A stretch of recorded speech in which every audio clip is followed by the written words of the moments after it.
My name is Bill Fenton, and I was a lieutenant in the Navy. One of my best memories was in 1970, we saw the Bob Hope Christmas show. And I don't know if everybody knows who Bob Hope is, but very famous entertainer.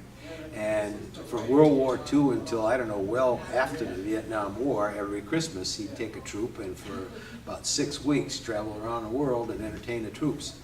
And in 1970, it was before Christmas, the fleet pulled into Suda Bay Creek. Nobody went ashore, it just anchored.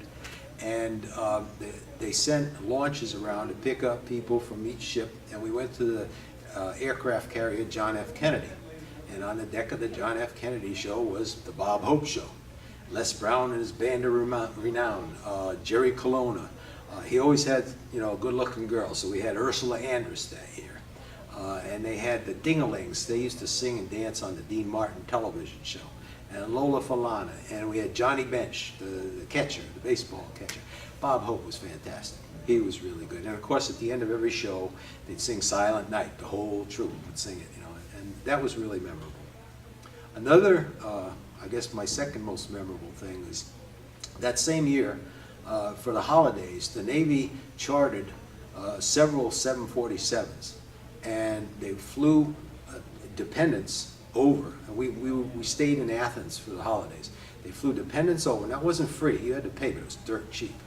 And the dependents came over, and then people who got leave flew home.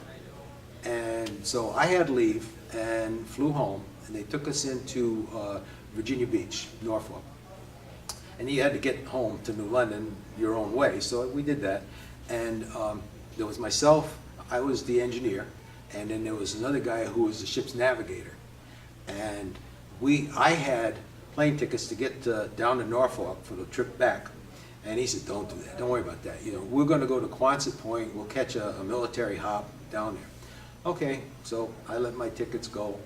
And we get to Quonset Point, it's fogged in. Nothing's going anywhere. So we spent the night in Quonset Point, and we called the sub base. We had orders written. There was a ballistic missile submarine, the gold and the blue cruise, going to Rota the next day. So we got orders to go on that plane to Rota. Now the boat's in Athens. So we get to Rota. We don't know what we're going to do next, but we spend the night on the tender. The next morning there's a flight going to Naples. We jump on that flight. We go to Naples. We were on the ground about 20 minutes. And there was another flight going to Athens.